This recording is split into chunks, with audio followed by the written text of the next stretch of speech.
How's it going, everybody? My name is JJ, the Real Smooth Gamer 3664, and welcome back to the channel. So in today's video, this is kind of a different video. I'm going to be talking about Battlefront 2 at the beginning versus now. This is sort of like a gaming documentary, I guess you could say. But without further ado, let's get right into it.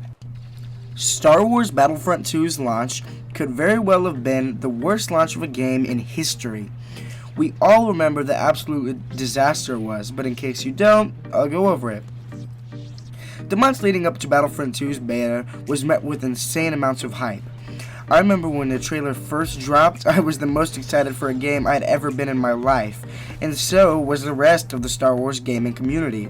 I mean, let's just look at some of the comments on the trailer from the time.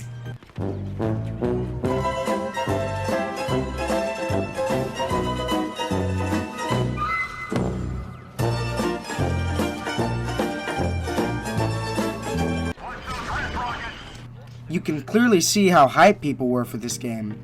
Tweets and Instagram posts and channels of all shapes and sizes were going out of their way to talk about how awesome the game would be. Even the alpha gameplay from EA Play looked promising.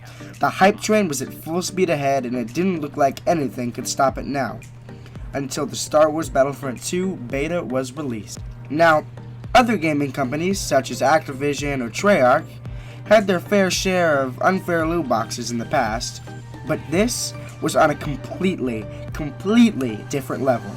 Progression of Star Wars Battlefront 2 was completely and totally tied into loot boxes. Loot boxes included random drops of star cards for classes and heroes, which were one of the main pillars for player advancement, was found almost exclusively in loot boxes. You could not get a loot box and manage to progress as far as those who did open loot boxes. It was crazy, and the entire gaming community knew about it overnight. Articles were coming out every single day. Star Wars Battlefront 2 microtransaction fiasco. Battlefront 2 sales plummet due to loot boxes. The list goes on and on. It was insane. Like in Call of Duty, there were loot box exclusive weapons, but you could still progress without them. In Black Ops 3 or Advanced Warfare, you did not have to spend a single dime on the game besides the base price to progress as far as other players. There was not much of a disadvantage if you didn't spend money. But if you thought EA didn't learn their lesson then, you'd be wrong. A player who had gotten the game 3 days early due to Origin Access went on the Battlefront 2 subreddit to complain about something that broke the internet almost to the same level as the loot boxes did. In order to unlock Luke Skywalker and Darth Vader, perhaps two of the most, if not the most, iconic Star Wars characters of all time, you'd have to pay 60,000 in-game credits. Now, I know what you're saying. Oh, JJ, that's not a lot. But listen, at the time, in order to get 60,000 credits, a player would have to sink in. Are you ready? 50 hours of game time per character. 50 hours! That's 100 hours for unlocking only 2 characters. This made the entire gaming community riot and go nuts yet again, and pointing their finger at EA. An EA representative took to Reddit to respond to that post, saying, "The intent is to provide players with a sense of pride and accomplishment for unlocking different heroes." Now, I must say that is quite a pathetic excuse for, we really want you to get tired of playing, so you'll spend money to buy them. This game seemed like a huge cash grab at the consumer by EA. Anyways, that comment by the EA representative became the single most downvoted comment in Reddit history, which really showed how angry gamers, if not all of the Star Wars community, were mad at EA. It became so bad, actually, that Disney themselves had to come and shut everything down. Disney made EA remove all microtransactions, including crystals, and reduce the amount to buy a hero by 75%, effectively making the cost to buy Darth Vader and Luke Skywalker only 25,000 credits. But Disney didn't just shut down the microtransactions, they shut down everything. The developers weren't allowed to talk for months. Not even about simple changes or patches that needed to be made for certain heroes or weapons or star cards. Nothing for absolutely months. They did pop in January, however, but nothing major. DICE was slowly starting to get their act together. Then, in February of 2018, DICE announced they'd be completely and totally overhauling the progression and economic systems in the game.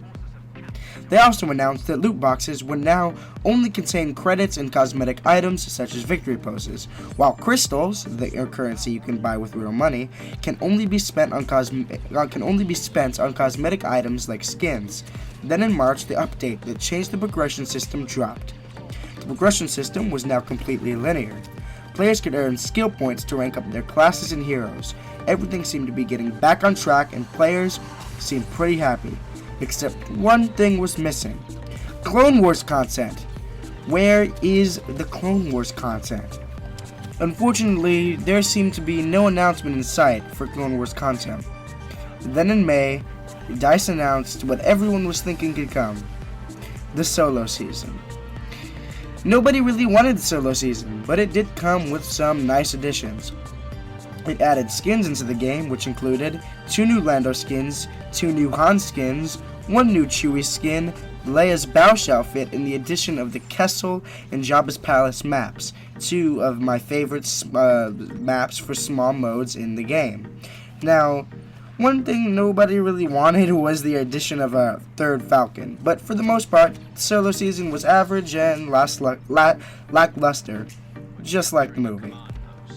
If fans and gamers were still waiting on the announcement for Clone Wars, but at this point, gamers were starting to lose hope that it would even come.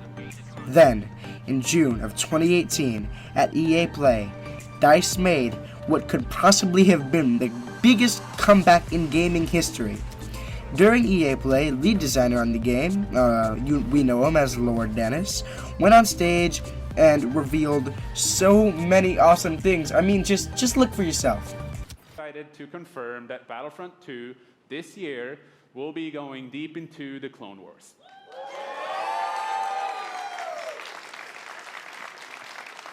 It's only fitting that we begin on the planet Geonosis, featuring multiple levels, including the largest level we have ever built for Battlefront. So let's talk about the heroes and villains. First, let me introduce